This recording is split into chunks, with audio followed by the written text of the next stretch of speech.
네, 사랑하는 우리 계명교회 청년 모든 여러분들 반갑습니다. 목요일 아침입니다. 다들 어떻게 잘들 가고 있는지 또 잘 지내는지 궁금한데 여러분들 모두 오늘 하나님의 은혜 안에서 잘 보낼 수 있기를 주님의 이름으로 축복합니다.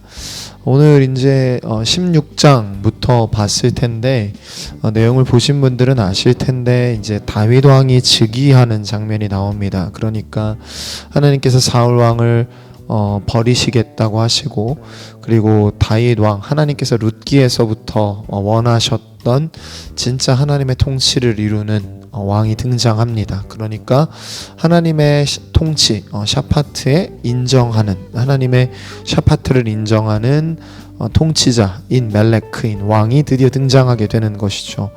여러분들, 그렇다는 것을 볼 때요, 지금 이제 우리가 어떤 것들을 좀 생각해 볼 필요가 있냐면, 16장을 보는 게 저는 굉장히 사무엘상에서도 좋아하는 성경의 한 장인데, 이 장면을 잘 볼 필요가 있습니다. 하나님께서 사무엘을 통하여서 지금 다윗을 세우는 장면인데, 그 과정이 굉장히 의미 있다고 생각합니다. 여러분들 한번 나중에도 성경을 펴서 보실 기회가 있으면 한번 보면 좋겠는데, 여러분들 보세요. 그러니까 하나님께서 지금 사무엘을 이새의 집에 보내십니다. 그리고 거기서 사무엘이 먼저 이제 첫째로 들은 엘리압을 보고 마음에 들었습니다. 그래서 엘리압을 보고 마음에 들어서 기름을 부을 자가 여기 있다 하자마자 하나님께서 7절에 여호와께서 사무엘에게 계시되 그의 용모와 키를 보지 말라. 내가 이미 그를 버렸노라. 내가 보는 것은 사람과 같지 아니하니 사람은 외모를 보거니와 나 여호와는 중심을 보느니라 라고 말하세요. 여기서 이제 중심이라는 단어가 레브라는 단어가 마음을 본다 이거예요. 자, 그러면 마음을 보신다라고 말하는데, 그 다음에 여러분들 12절에 보면은 다윗이 들어옵니다. 그러면 마음에 대한 묘사를 할 거면 어떤 식으로 좀 설명이 돼야 되냐면, 뭐 그의 중심이 여호와를 향하고 있다, 혹은 뭐 그의 마음이 하나님을 향하고 있다, 그가 하나님을 원한다, 뭐 이런 어떤 장면에 대한 묘사가 나와야 될 것 같은데 그런 장면이 안 나옵니다. 되려 어떤 설명이 나오고 있냐면은 보세요. 12절입니다. 이에 사람을 보내 그를 데려오매 그의 빛이 붉고 눈이 빼어나고 얼굴이 아름답더라 이렇게 되어 있어요. 그러니까 여러분들 재밌는 게 뭐냐면, 잘 생각해 보세요. 지금 다윗이 들어왔는데 사무엘이 그의 외모를 또 보게 되죠. 그러니까 외향을 보게 됩니다.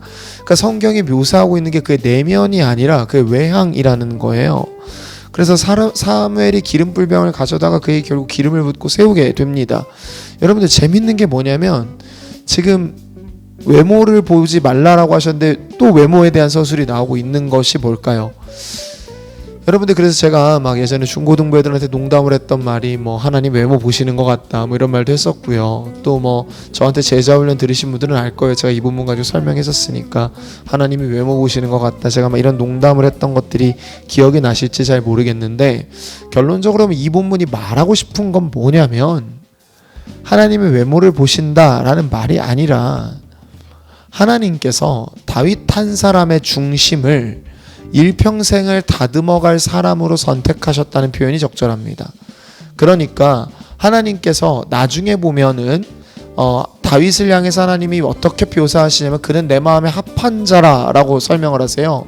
근데 그의 인생에 실수가 없었던 게 아니에요.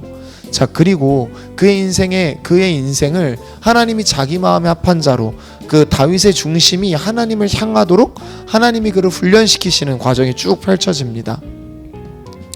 여러분들, 이 과정 속에서 우리가 볼 수 있는 것들은 무엇이냐면, 하나님께서 분명하게 다윗의 마음을 단련시켜 나가시고 하나님을 향하도록 인도해 가신다는 거죠.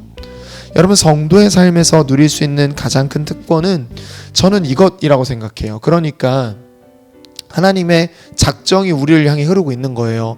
그러니까 하나님의 계획이 우리를 향해 흐르고 있는 건데, 어떤 계획이냐면 우리를 하나님의 사람으로 기꺼이 다듬어내겠다, 우리를 하나님의 사람으로 다듬어내시겠다, 우리를 하나님의 사람으로 만들어 가겠다라는 하나님의 마음이 담겨 있는 것이죠.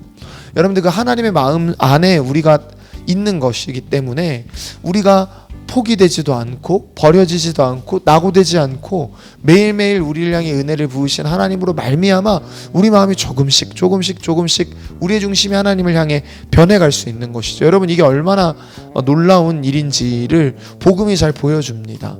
여러분, 예수 그리스도께서 우리를 위해 죽으시고 율법의 의를 완성하시고 그걸 우리 것 삼아주셨다라는 말은요, 율법의 통치를 받는 삶, 그러니까 말씀에 순종하는 삶이 우리에게 이전과는 전혀 다르게 쉬워진 삶이 되었다는 거예요. 여러분, 우리가 구원받기 이전에는요, 하나님의 말씀대로 사는 게 너무나 힘들었어요. 물론 구원 이후에도 우리 안에 여전히 잔존되어 있는 악의 영향들 때문에 우리가 하나님의 말씀대로 다 살지 못한 날이 너무나 많지만, 그럼에도 여러분, 우리가 예수의 마음, 주님의 마음, 성령의 인도하심 속에서 훨씬 더 복음을 살아내는 것이 쉬워지고 훨씬 더 복음대로 살아내는 것이 유익하다는 걸 우리가 경험했거든요. 그래서 우리 마음이 훨씬 더 쉽게 그분을 향해 기울지 않습니까? 여러분, 그게 우리가 해주는 얘기가 뭐예요? 하나님의 뜻, 하나님의 말씀, 하나님의 성품을 따라 우리가 하나님이 원하는 방향을 따라 나아갈 수 있는 사람이 되었다는 거잖아요. 여러분들, 우리가 이 사실을 기억했으면 합니다. 하나님은 우리를 일평생을 하나님을 향한 마음이 되도록 다듬어 가실 계획이 있는 하나님이세요. 그래서 여러분의 오늘이, 여러분의 내일이, 여러분의 뜻과 하나님의 계획과 상관없이 조금 이렇게 부족해 보이더라도 전 여러분이 믿음이 있었으면 좋겠습니다. 그 믿음이 여러분을 다시 일으킬 거라 믿어요.